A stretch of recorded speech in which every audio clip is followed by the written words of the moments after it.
Hello and welcome to Frank's School. This would be the third day of Advent, I believe. I think. In any case, the hymn that I want to use today would be known as "Prepare the Way, O Zion." The name of the tune is Messiah. There's the metrical information that the hymnal gives.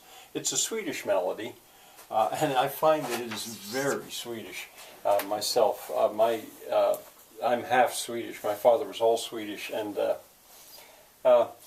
at some point I should say this, that the Lutheran Church, Augustana Synod was the one that he was in. It was a very much of a Swedish church. As a matter of fact, I think to this day, the Lutheran Church is the official national church of Sweden. I think it used to be.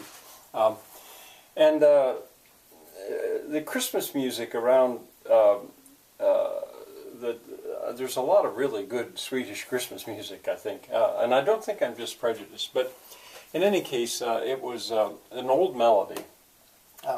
Here's the man who wrote the words in Swedish, Frans Fransson. That's probably Fran's son. I don't know Swedish. There's when he lived, and it was translated by this man. He lived in Minnesota, I believe. Also a very Swedish part of the United States. All right, now, this metrical information, I continue to be puzzled by that because it simply counts syllables as opposed to having the beat. Prepare the way, O Zion. Right there is kind of a sort of a weak spot. Ye awful depths rise high. That's going 4-3. Sink low, ye lofty mountains. Sink low, ye lofty mountains. Once again, I really think the Lord is drawing nigh. To get the effect, you have to sort of hedge it there. The righteous King of glory. Once again, foretold in sacred story. Maybe it's happening every time. Oh, blessed is he that came in God the Father's name. Well, I see this as common verse, 4-3-4-3. Oh, let's look at the rhymes. Here it is. This is B-C-B. There's no rhyme. There's no rhyme here. And this is...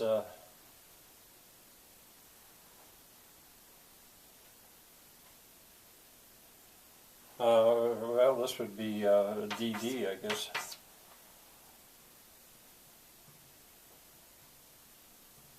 I'm not going to take too long with this, but prepare the way, O Zion, you lofty depths rise high. Pause, take a breath on that. Sink low, ye lofty mountains, the Lord is drawing nigh. Pause. 4-3-4-3. That's the way common verse goes so often. Now this is a little bit different here, and of course the rhyme scheme here would be E-E. What I want to say more about this, though, is the timing of it. When I looked it up online, I found that it was being sung in 4-4. I don't even want to get that in my head, because I was thrown, because I know it as a danceable tune, and I've spoken about the number 3 before. It's it's in 6/8 time, really, the way I play it, and you'll hear me on the piano playing it. Now, in the hymnal, it doesn't give a signature, a time signature, but you can see that it's got a quarter note, or a crotchet, I think sometimes called, followed by a half note, again and again. That's 6/8. Or, well, I guess it would be, maybe it would be 6/4. I guess maybe you'd call that 6/4, but the sound is the same. Da da da da da da da. Now, when you hear it sung, that ad hoc choir didn't know it. They'd never heard it before, and I actually, when I cut it, I left a little bit of that in there so you could see how charming these people are. And the woman in the brown dress, she sways as she's singing it, because that's Fern. I don't know everyone's name there, but that's Fern.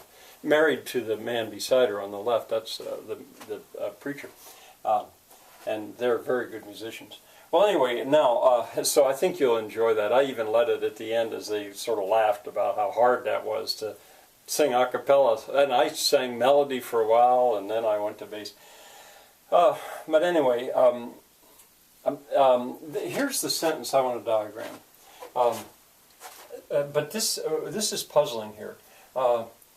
Prepare the way, O Zion. And the way they punctuated it, I sort of left it. That would be a sentence. Ye awful depths rise high. Now, rise high. This is an adjective. Sink low, ye lofty mountains. Sink low. Well, that's also an adjective. It's not lowly or highly. This is not an adverb. So, you know, how to sink?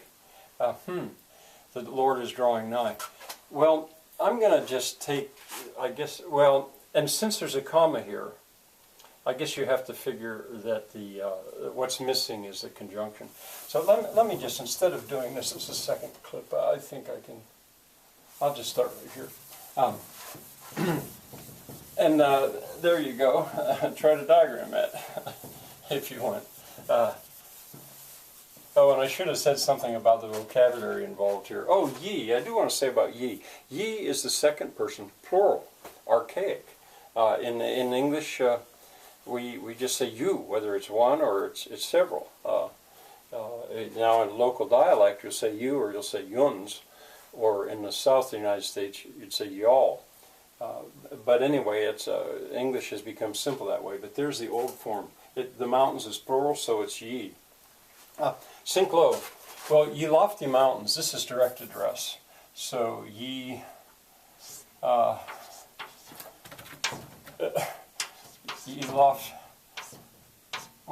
Ye lofty mountains, ye mountains. I guess I would do that, and it's modified.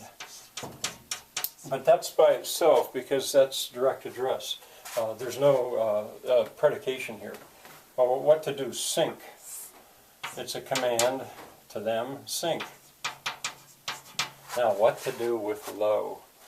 I treat sink as if it were become, or be, or get.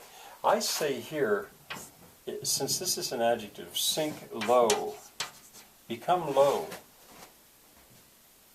And the same would be true of rise high. Ye awful depths rise high. And why?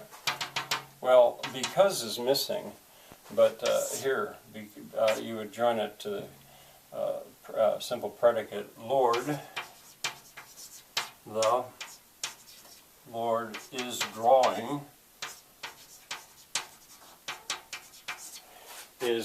Now that's all also, and you could also say to draw nigh might be a single verb, but I don't know. It is drawing how or where. I'm going to put nigh there.